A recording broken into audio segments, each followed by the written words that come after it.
Well, good morning. It's Monday morning tea time with Mick. Hope your week is off to a great start. Today I want to look at the prophet Elijah. There's an individual in the Old Testament that has lived a life of worship. And how impacting is that? Well, Elijah truly had amazing impact on numerous fronts. But in chapter 18 of 1 Kings, there was this moment where his act of worship changed everything.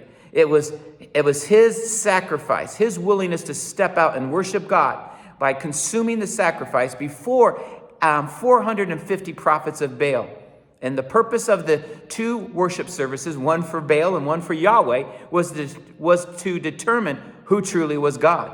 We all know the end of the story is that truly Elisha's worship became evident, and fire fell from heaven, consumed the altar. And it says in that chapter that the nation of Israel fell on their face and said, "Who is but God? There's only one God. He is Yahweh," they declared.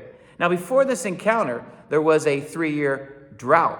It was a physical drought. But what we know by reading the fuller context, that Israel was in a spiritual drought. They had turned and worshiped other gods. They had been turned around by King Ahab and his wife Jezebel. It was a wicked moment. But in this moment of worship that Elisha actually stepped out and performed before God, it turned their hearts. But not only that, the beautiful part of all of that is that the physical drought was over. That because of this act of worship, rain came down upon that nation, and God was known amongst them. It's a powerful testimony to you and I. Why do I share that with you today? I know there are those of you listening to me. You may not be worshiping the gods of Baal, but you may be struggling between two opinions as to whom you're going to live your life for. And I make the declaration to you, there is only one, and his name is Jesus. Can I get an amen?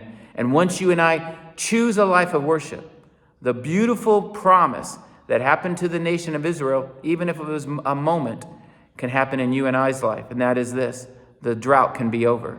Not just the physical drought of rain to a land, but a spiritual drought can be over. That God's passion and his love for you and you for him can be restored. And I say to you and I today, let's live a life of worship just as Elisha did.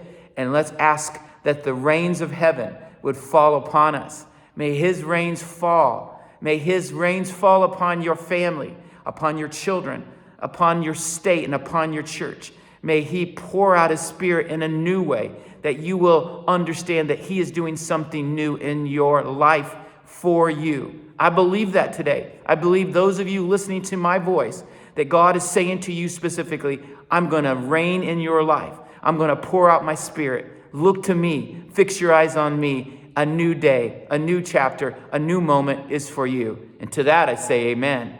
Because he loves you. He always has and he always will. He goes before you and behind you, and absolutely nothing can take you out of his hands. I pray you have a blessed week. And to this truth I say, all right and amen.